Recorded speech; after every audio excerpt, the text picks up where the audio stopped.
Oduu ijoom Ministeerri Muummee Dr. Abiy Ahmad daagaa hojii misooma sululaatiin godina Harargee bahaatti hojjetamee dinqisiifatan.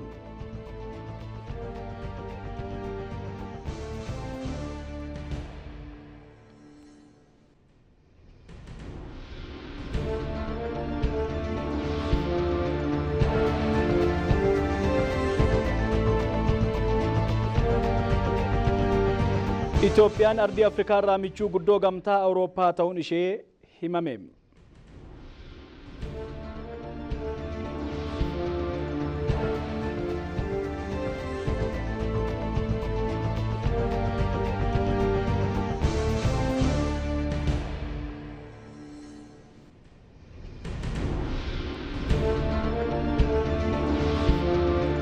Inshuraansiin beelladaa wabii horsiise bultootaa ta'uu horsee bultoonni godina Baalee Ba'aa aanaa laga hidhaa himan.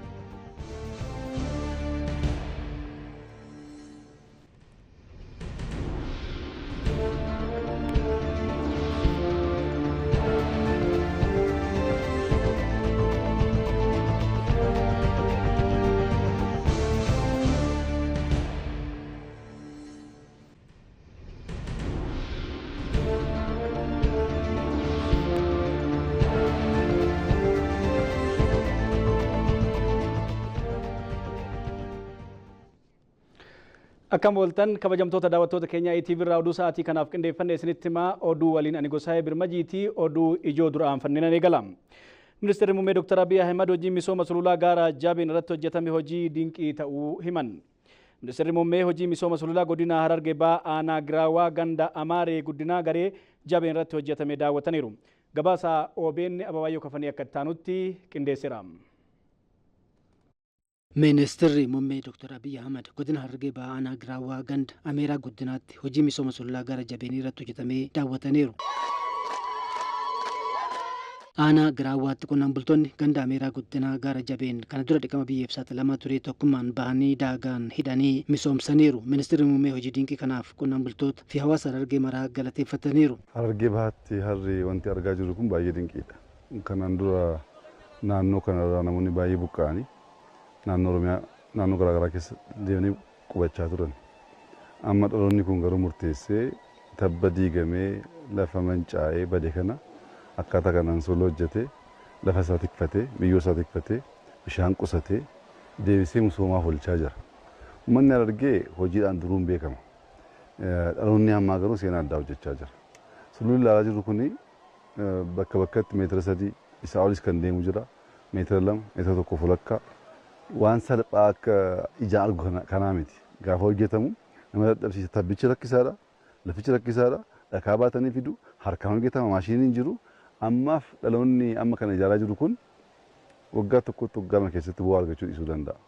Garuu wanti ani guyyaa har'aa baradhee keessi koos baay'eetti gammade dhaloonni dhufu ijoolleen Harargee buqqa'anii biyya isaanii dachee isaanii deemani.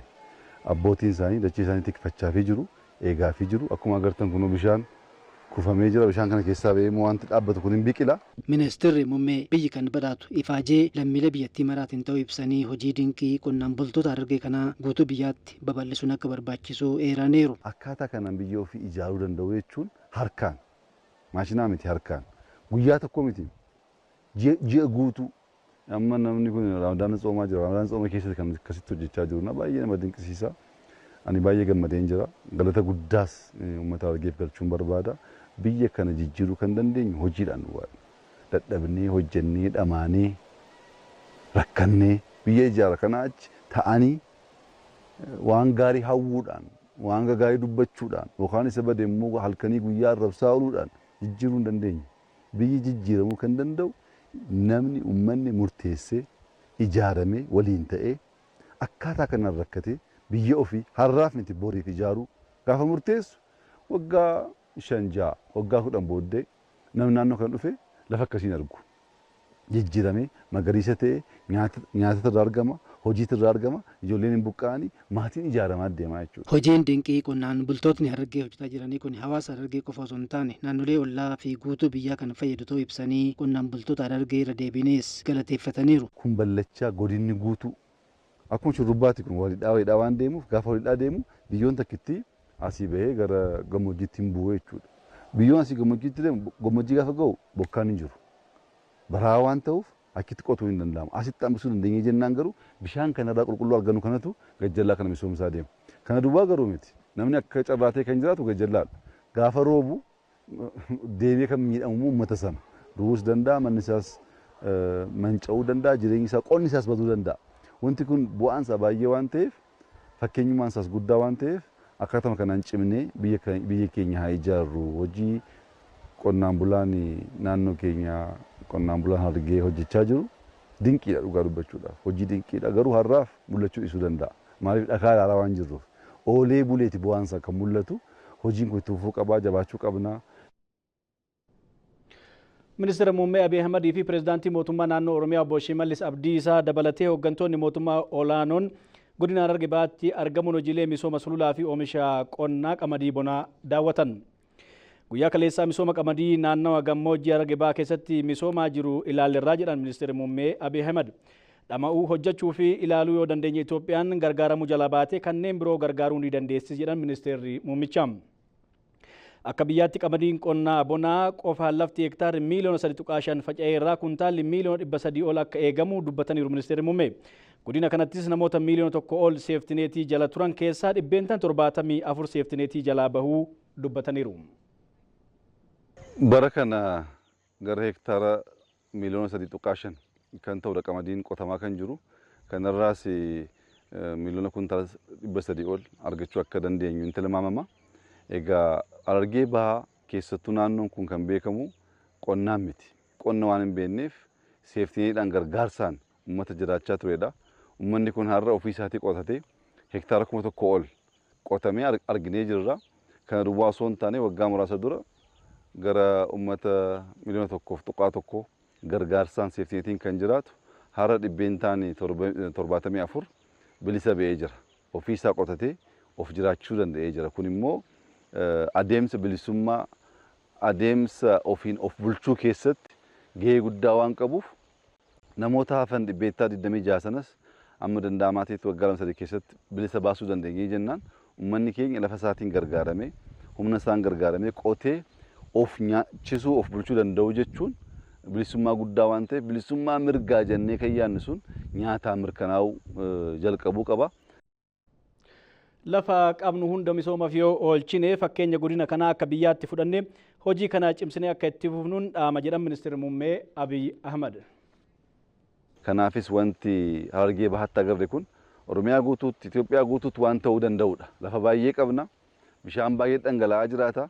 Keessattuu naannoo akka Harargeetti akkas qotamee hin beekne kana keessatti qonni yoo qotamu maadaabariyaa baay'ee osoo hin fayyadamin misoomsuu waan dandeessisuuf uummanni keenya lafa isaa adda baafatee qotachuudhaan bilisummaa nyaataa dhugoomsuu akka danda'uuf ergaa kan dabarsuu barbaada.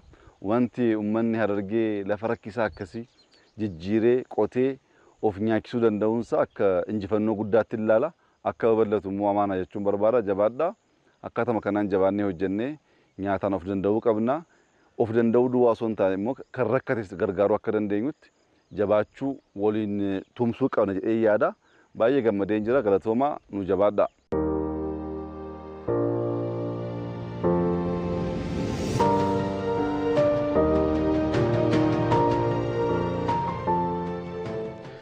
Ministeerri dhimma alaa Kuubaa Bruunoo Eduwaardoo daawwannaa hojiitiif Finfinnee dhufan. Ministeerichi buufata xayyaaraa idil-addunyaa Boolee Wayitagaa ministeera dhimma alaatti Daayireektara Jeneraalaa Ixaanaan dhimmoota Awurooppaa fi Ameerikaa Ambaasaddar Abrahaam Mangistuu fi Daayireektara Jeneraalaa dhimmoota Pirootokoolii Dr. Aziizaa Galataatiin simatamaniiru.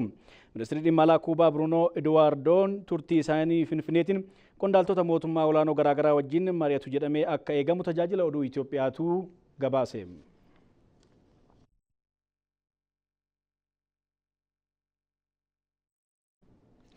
Daawwattoota keenya kan daawwachaa jirtan ETV Afaan Oromooti. Oduun keenya guyyaa kanaaf qindeeffanne akkuma itti fufetti jira. Itoophiyaan ardii Afrikaa irraa deeggartuu ijoo ta'uu itti fufuu ishee gamtaan Awurooppaa beeksise. Gamtaa Awurooppaa fi Itoophiyaa gidduutti hariiroon ture bara kana waggaa 50ffaasaa guuteera. Itoophiyaatti ambaasaddari gamtaa Awurooppaa Soofii Faaroom Emisberger gamtaan Awurooppaa Itoophiyaa Somaaliyaa dabalatee gama nageenyaa fi tasgabbii mirkaneessuutiin shoora ishee taphattu kan deeggaran ta'uun ibsameera. Hawwii Taaffasaa dabalata qabdi. Awurooppaanonni baatii gurraandhalaa 1975 hawaasa dinagdee Awurooppaa fi biyyoota Afrikaa, Karaabiyaan fi Paasifiik gidduutti waliigalteen loomii mallatteeffame michooma cimaa Itoophiyaa fi gamtaa Awurooppaaf bu'uura kaa'eera. Gamtaa Awurooppaa fi Itoophiyaa gidduutti hariiroon eegalee bara kana waggaa 50 guuteera. Itoophiyaatti ambaasaadara gamtaa Awurooppaa kan ta'an Soofii Froom Emisberger akka jedhanitti waggoottan darban Itoophiyaan deeggartuu murteessituu taatee itti fufteetti. I would like to underline that Ethiopia has been and continues to be one of EU's most important partners on the African continent. Itoophiyaan ardii Afriikaarraa gamtaa Awurooppaaf deeggartoota baay'ee barbaachisoo ta'an keessaa tokko taatee turuu ishee fi fuuldurattis kun akka itti fufuuf ibsuun barbaada. Waggoottan kurnan darban Itoophiyaan hiyyummaa hir'isuu fi guddina dinagdeef ijaarsa bu'uuraalee misoomaaf hojiilee isheen hojjetteef beekamtii kennameeraaf. Itoophiyaan gaanfa Afriikaarraa ijaarsa nageenyaa fi tasgabbiif shoora isheen bahattu guutummaan guutuutti ni deeggarra. Somaaliyaa keessattis waraana Al-Shabaab waliin taasifamuuf aarsaa kaffalteetti. Dhaabbanni mootummoota gamtoomanii hojiilee nageenyaa eegsisuu hojjetuu fi ergama ishee gama ba'achuun adda dureedha. Ethiopia has been the #1 contributor to UN peacekeeping operations in Africa. Ambaasaadar Soofiin akka jedhanitti biyyoonni lameen waggoottan darban dameelee garaagaraa irratti deeggarsa isaanii cimsachuun itti fufaniiru. Gamtichis dameelee garaagaraa irratti Itoophiyaaf deeggarsa taasisaa jira. We see that EU and Ethiopia we share many interests. Gamtaan Awurooppaa fi Itoophiyaan dhimma waliin qooddatan hedduutu jira. Humna haaromfamaa, sosochii ashaaraa magariisaa Itoophiyaa, dijitaalaayizeeshinii, qonnaa fi damee dhuunfaan dhimmoota waloon hojjannudha. Gamtaan Awurooppaa deeggarsa isaa guddisuuf qophiidha. So EU is ready to enhance further our cooperation. Odeeffannoon gamtaa Awurooppaa akka mul'isutti wayita ammaa biyyoota miseensotaa keessaa 21 magaalaa Finfinneetti argamu. Biyyoonni kunniinis hariiroo Itoophiyaa waliin qaban cimaa dhufuu isaati kan himan. Austria and Ethiopia are celebrating 120 years of bilateral relations this year. Bara kana Oostiriyaa fi Itoophiyaan hariiroo gamlamee isaanii kan itti eegalan waggaa 120ffaa kabajachaa jiru. Baroottan darban hariiroo gamlamee uummataa dameelee garagaraan guddateera.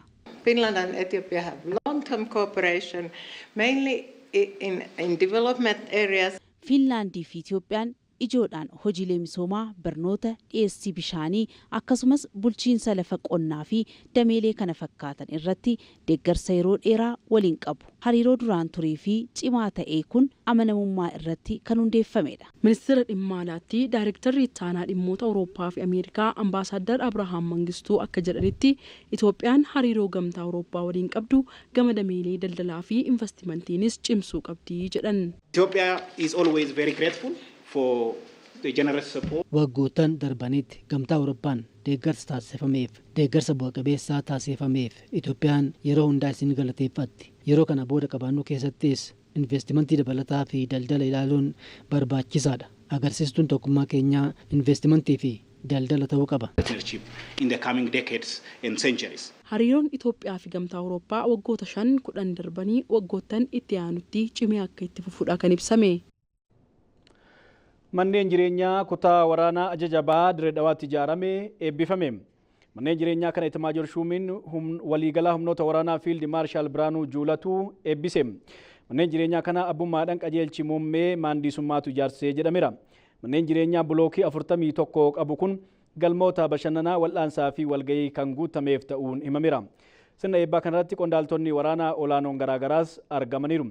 Eebbaa kanaanis booda jiilli qondaaltota waraanaa olaanoo Fiild Maarshaal Biraanuu Juulatiin durfamu ganda kanatti biqiltuu dhaabeera. Tajaajila oduu Itoophiyaarraa odeeffanne.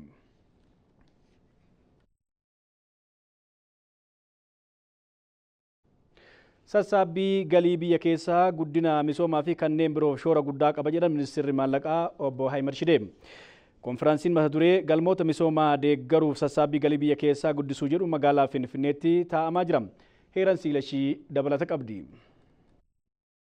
Konferensiin biyyoota baha Afrikaa 11 hirmaachise mata duree galmoota misoomaa deeggaruuf sassaabbii galii biyya keessaa guddisuu jedhuun gaggeeffamaa jira. Ministeerri galiiwwanii Ayinaalem Nugusee konferensicha irratti argamuun Itoophiyaan riifoormii haaromsa dinagdee maakroo hojii oolchite ilaalchisuun muuxannoo damee galii irratti qabdu kan qooddu ta'uu himuun galii biyya keessaa guddisuuf qaamota dhimmi ilaallatu waliin qindoominaan hojjechaa jirti jedhan.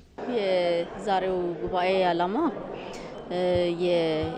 Kaayyoon konferensii kanaa inni guddaan biyyoonni baha Afrikaa gama galii biyya keessaa walitti qabuun muuxannoo qaban kan waliif qoodanii fi yeroo itti aanutti ammoo galii biyya keessaa guddisuun galma misoomaa yaadameef oolchuu akkaataa danda'amu akkasumas sirna gibira dijitaalessuu ilaalchisee muuxannoo gaarii jiru walii qooduun gara hojiitti seenuudhaafidha. Karaa kan biraatiin ammoo lammiileen biyya alaa waa'ee Itoophiyaa hubannoo gaarii akka qabaatanii fi maqaa gaarii biyyaa ijaaruufis kan gargaarudha. Biyyi keenya keessatti jijjiiramaa as haaromsiif jijjiiramni baay'een taasifameera. Kanaaf kana akka hubatanii fi muuxannoo gama isaanii jiru fudhachuuf gumaacha guddaa qaba. ለማድረግና ከነሱ የምንማረውን ደግሞ ወስደን ለመተግበር ትልቅ ፋይዳ ይኖረዋል ማለት ነው። Ministeerri maallaqaa Ahmed Shidee gama isaaniin Itoophiyaan haaromsa dinagdee maakroo taasifteennas galii biyya keessaa guddisuuf xiyyeeffannoon hojjechaa jiraachuu dubbatu. ያው በሀገራችን ሁሉ አቀፍ የማክሮ ኢኮኖሚ ሪፎርም በማድረግ ላይ እንገኛለን። የዚህም አንዱ ዋነኛ ተልዕኮ የሀገር ውስጥ ገቢን በከፍተኛ ደረጃ የማሳደግ ተልዕኮ ነው። Akka biyyaatti fooyya'insa diinagdee gooroo hunda hammate gochaa jirra. Kun ammoo mul'anni isaa galii biyya keessaa ol guddisuudha. Itoophiyaan galii bara giddu galeessaa tarsiimoo baastee kaabineen murteessitee hojii eegalteetti. Fooyya'insi taaksii taasifameera. Humni galii walitti qabuu keenya akkaan guddateera.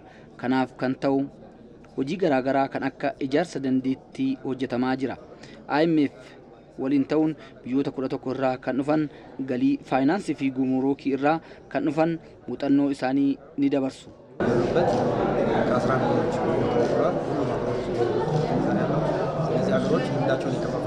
Biyyattiin tarsiimoo sassaabbii galii yeroo giddu galeessaa jiru oolchaa jirtuun galii biyya keessaa dabalaa jiraachuudha kan dubbatan.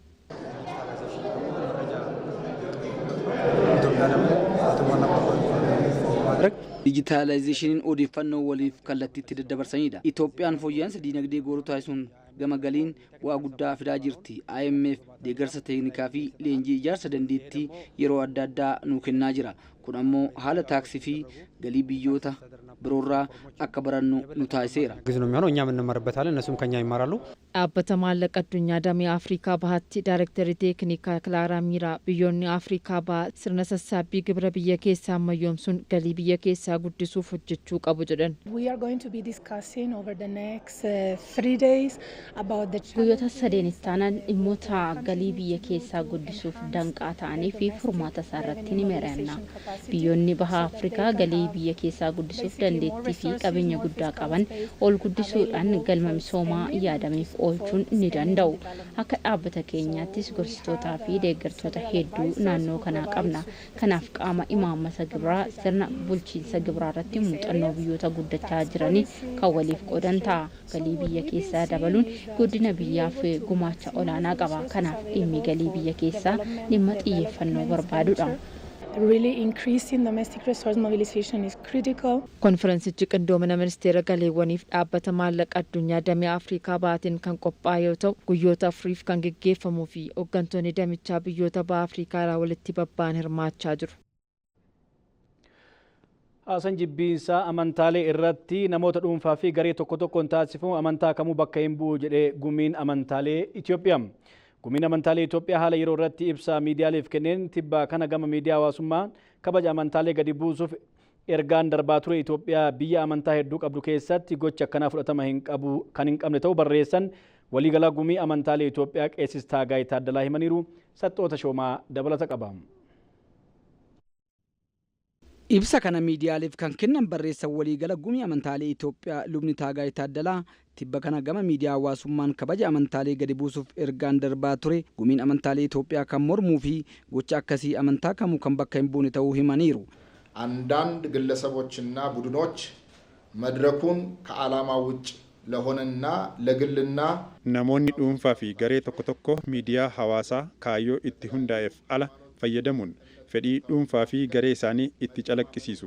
kunis amantaalee garaagaraa fi amantoota gidduutti wal amantaan akka dhabamu, wal kabajuun akka hin jiraanne, qabiyyee dandeessisan kallattii kabaja hin qabneen dhiyeessaa yookiin tamsaasaa jiru. Gochi kun yeroodhaa gara yerootti dabalaa dhufeera. Gumiin abbootii amantaa Itoophiyaa gocha naamusa cabse kun amantaa kamuu akka bakka hin buunee fi hin ibsine ta'uu fi kan mormu ta'uu ibsina. የትኛውንም የሃይማኖት ተቋም የማይወክል ይልቁንም የሚወገዝ ተግባር መሆኑን ለመግለጽ እንወዳለን። ኢትዮጵያን biyya amantaa hedduu qabdu ta'uu kan himan lubni Taagaay Taaddalaa gumiin amantaalee Itoophiyaa amantaa fi amantoota gidduutti jaalalli, nageenyi, kabajni waldeeggaruun tokkummaan akka jiraatuuf kan hojjetu ta'uu ibsaniiru. Haa ta'u malee qaamoleen dhimma dhuunfaa isaanii amantaa jala dhokachuun gocha sirrii hin taane raawwatan gocha isaanirraa akka of qusatan ibsaniiru. ሀገራችን ኢትዮጵያ የብዙ ሃይማኖት መገኛና መኖሪያ ከመሆኗ አንጻር biyyi keenya Itoophiyaan biyya amantaa hedduu itti argamu waan ta'eef gumiin amantaalee Itoophiyaa barsiisa dhaabbilee amantaa kamiyyuu akkasumas ibsituu isaanii gochoota salphisan kan mormu ta'a. የሚያንቋሽሹና የሚያዋርዱ ንግግሮችንም ሆነ ተግባራትን በጽኑ ያወግዛል። Uummanni biyyattiis odeeffannoo sobaa fi jibbaa irraa of qusachuu akka qabu waamicha dabarsanii rakkoolee akkasii kana itti fufiinsa furuuf gumiin amantaalee Itoophiyaa hojii garaagaraa hojjechaa akka jirus ibsaniiru. Mootummaan qaamolee gocha akkasii raawwatan seeratti dhiyeessuu akka qabu gumiin amantaalee Itoophiyaa gaafateera. ይህንን ከባድ ጥፋት በዘላቂነት እንዲታረም የሚመለከታቸው አካላት አግባብነት ባላቸው ሕጎች መሰረት gocha badaa kana itti fufiinsan furuuf mootummaas ta'ee qaamoleen dhimmi ilaallatu kallattii sirrii ta'een tarkaanfii fudhachuu qaba. Tarkaanfii atattamaa fudhachuu qaba. Baay'inii fi gadi fageenyi rakkinichaa hubachuun rakkoo kana fala waaraa kaa'uuf miseensonni dhaabbilee amantaa bakka bu'an ogeeyyii seeraa kan qabu koree hundeessan hojii keessa galeera. Koreen kunis dursee rakkoon akka hin uumamne kan hojjetanii fi hojjechaa jirudha. Korichi haala rakkoo fi dhimmoota kana xiinxala kan irratti hojjetu ta'a. በሃይማኖቶች መካከል ትብብራቸውንና አጋርነታቸውን እንደሚያጠናክሩ ይጠበቃል። Ji'a soomaa fi kadhannaa kanatti jibba caalaa jaalala, dhiibuu caalaa ofitti qabu walumaa galatti yeroo itti waan gaarii hojjechuu qabnu ta'uu qabas jedhaniiru. Ministeerri geejjibaa fi loojistiksii Dr. Alamuu Simee miseensa boordii fandii nageenya daandii mootummoota gamtoomanii ta'uun muudaman. Itoophiyaan tarsiimoo biyyaalessa nageenya daandii bocuu fi dhimma nageenya daandii sirnaa barnootaa keessa akka galu taasisuun tarkaanfileen fudhataa jirtuu fi murannoon nageenya daandii mirkaneessuuf qabdu olaanaa ta'uu xalayaa muudamaa Dr. Alamuu Simeef barreeffame eerameera. Piroojeektiiwwan misooma koriidariitiin daandileen biskiliitii fi deemsa lafoo akkasumas hojiilee walitti hidhamiinsa daandilee fooyyessuu akkasumas qindoomina bu'uuraalee misoomaa geejjibaa kan guddisan ta'uunis ibsameera. Kanumarraa ka'uun koomishiniin diinagdee Afrikaa murannoo Itoophiyaan nageenya daandiif qabdu hubachuun Itoophiyaaf beekamtii kenneera. Dr. Alamuu Simees miseensa boordii fandii nageenya daandii mootummoota gamtoomanii ta'uu muudamuu koomishinichi beekseera. Dr. Alamuu Simee miseensa boordii ta'uun Itoophiyaan muuxannoo qabdu biyyoota biroof akka qoodduu fi biyyoota addunyaa irraa immoo muuxannoo fooyya'aa akka argattuuf carraa kan uumu ta'uu ragaan ministeera geejjibaa fi loojistiksii irraa arganne ifoomseera. Fandiin nageenya daandii dhaabbata mootummoota gamtoomanii akka lakkoofsa warra Awurooppaa bara 2018 kan hundeeffame yoo ta'u sadarkaa idil addunyaatti piroojeektota faayidaa olaanaa qabaniif beekamtii fi deeggarsa adda addaa taasisuu irratti argama.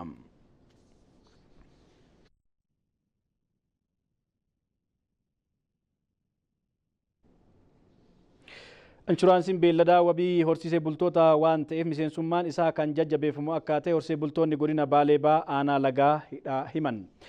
Maallaqa dursaa miseensotaaf ni kanfalama jedhamee hanga ammaatti waan irraa ga'e immoo quba hin qabnu gaaffii isaaniiti. Waajjirri jallisii fi horsiisee bulaa godinichaa immoo baankilee waliin dubbachuun gaaffii kana deebisuuf hojjetaa jiraachuun himameera. Tafarii Gammee dabalata qaba.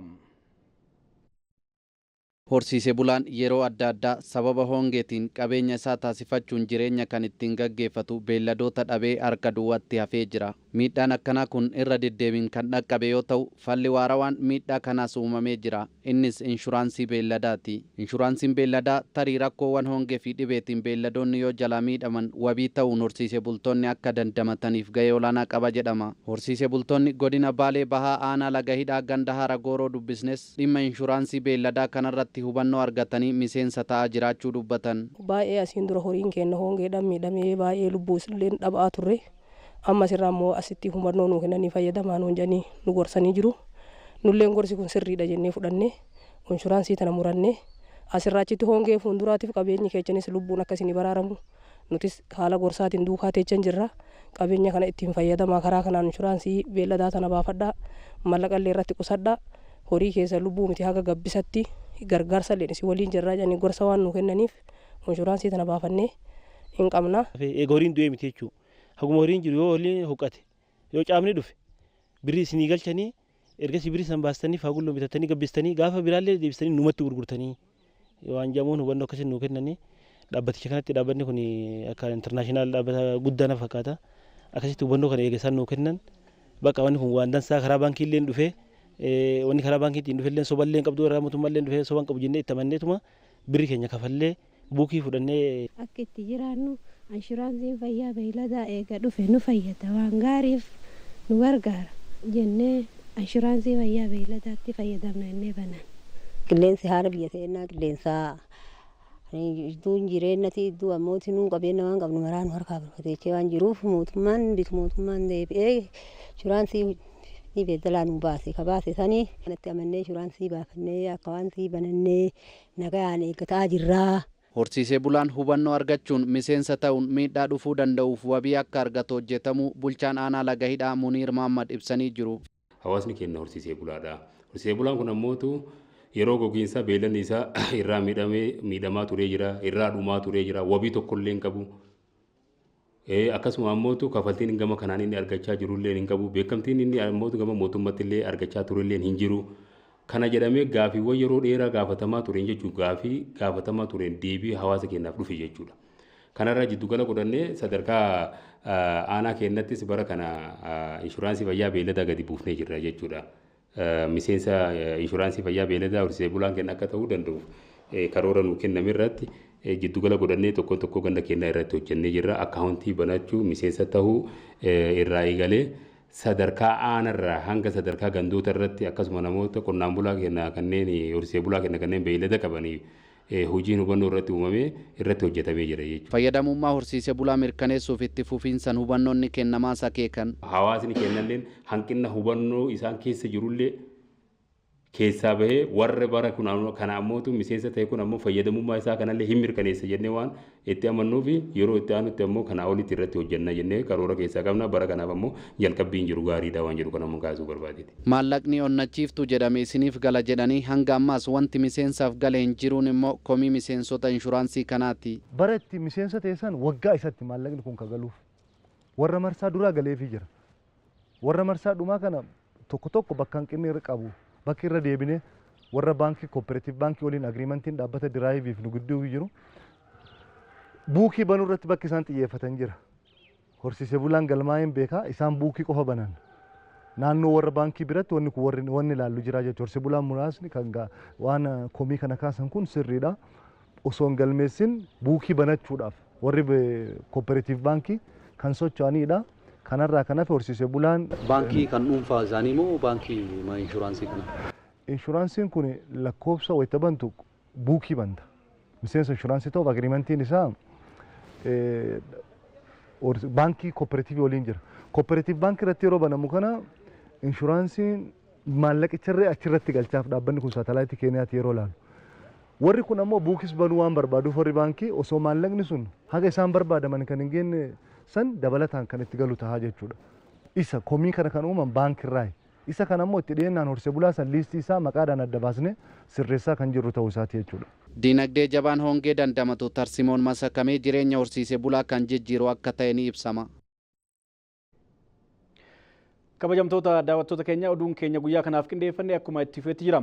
Godina Shawaa Lixaa Aanaa Gindabaratii fi Abuunaa Gindabaratitti waajjiraaleen gandootaa hirmaannaa hawaasan ijaaraman hawaasaaf banaa ta'an. Aanaa Gindabaratii fi Abuunaa Gindabaratitti rakkoo nageenyatiin hawaasni aanota lameenii rakkoo keessa turuun ni yaadatama. Gabaasa waajjira koominikeeshinii godina Shawaa Lixaa Imma Beettashoomaa akka taanutti qindeesseerti. Godina Shawaa Lixaa Aanaa Gindabaratii fi Abuunaa Gindabaratitti gandoonni haaraan hirmaannaa hawaasaatiin ijaaramuudhaan tajaajilaaf banaa ta'anii jiru. Itti gaafatamaan ijaarsa paartii badhaadhinaa godina Shawaa Lixaa Kumsaa Herbaasaa gandootii guyyaa har'aa aanaa Gandabaratatti eebbifaman rakkoo kamuu keessa yoo ta'an hawaasni xiiqiidhaan hojjetee injifachuun akka danda'amuuf agarsiistuu ta'uu himanii hawaasnis waajjiraalee ijaaraman kana kunuunsuun tajaajila irraa barbaachisu akka argatuu fi gahee isaa bahachuu akka qabu himanii jiru. Akkasumas caasaan mootummaatti dhihaates tajaajila gahaa akka hawaasaaf kennus hubachiisaniiru. Hojjetaan asitti ramadames, hooggansa asitti ramadames, uummanni keenyas waliigalee giddugala tajaajila uummata ganda oborraati. Iddoon kun iddoo itti hawaasni keenya tajaajila itti argatu jechuudha. Isa kana ammoo akkuma ijaartan bira dhaabbattanii suphattanii eeggachuun immoo keessani. Akkasumatti miidhagina isaa akkasumatti bareedee sinuma fakkaate akka inni turu taasisuun hirmaannaa keessan ammas tumsa keessan barbaada. Kanaaf isa kana sirriitti eeggachuu, tikfachuu dhaloota kana qofa miti kan itti aanuuf illee tajaajila akka inni kennu taasisuun uummanni amma jiru dirqama waan qabnuuf gorfachuu fi suphachuun kan keessan ta'a kan itti aanu keessatti jechuudha. Bulchaan aanaa Abunaa Gandabarat obbo Asaffaa Dheeressaa gama isaaniin hawaasni aanaa Gandabarat qindoominaan rakkoo nageenyaa keessa ture keessaa ba'uun gara hojii misoomaatti akka galee himanii jiru. Yeroo ammas gandoota 10 keessatti hirmaannaa hawaasaa waajjiraaleen gandaa 10 ijaaramuun eebbifamus himanii jiru. Gurmaa'insa haaraatiin gandoota 30 ijaarratti ijaarsa waajjira gandaa gurmaa'insa haaraatiin ijaarree jirra. Ganda 21 irratti xumurreerra guyyaa har'aa eebbaaf ganda 11 qabannee jirra jechuudha. Haaluma wal fakkaatuun bulchaan aanaa Gandabarat obbo Birhaanuu Xaafaas hawaasa gandoota aanichaa hirmaachisuudhaan hojii ijaarsa waajjiraalee gandootaa taasifameen hanga ammaatti gandoonni 12 keessatti waajjiraaleen ijaaraman eebbifamuun hawaasaaf banaa ta'uu himanii jiru. Aanaan Gandabarat ganda 34 qabdu keessaa yeroo ammaa kana waajjira gandaa ganda 28 keessatti ijaarree ganda 28 keessaa guyyaa har'aa ganda 12 eebbaaf kan geechifnee fi eebbisnee kan keessaa baane ta'uu isaati. Waliigalatti akka aanaa keenyatti ganda hunda keessatti ganda tokkicha kophaa hafeeyyuu waraana wajji seenamee kan tajaajilamu ta'uu isaa sirriitti achuma irratti ibsuun barbaada.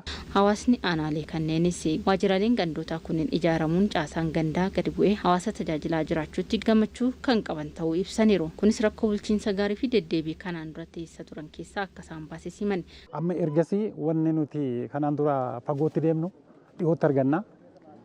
Tajaajila mootummaa, tajaajila xaawullee gara fuulduraatti dhiyoodha argachuudhaaf abdii qabna.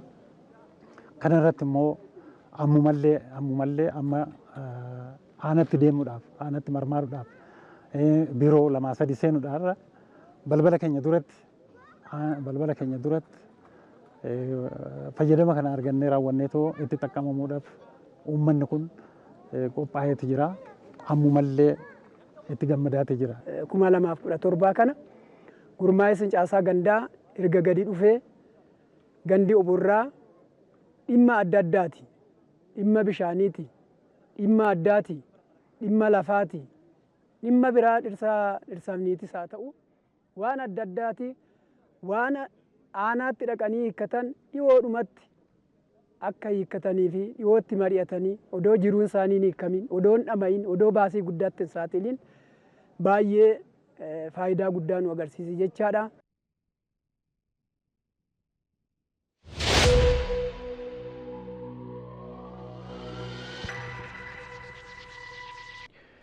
Kabajamtoota daawwattoota keenya ETV irraa oduun guyyaa kanaaf qindeeffanne kanneen turanii oduu waliin gosaa Birmajiin ture nu daawwachuu keessaniif ulfaadha.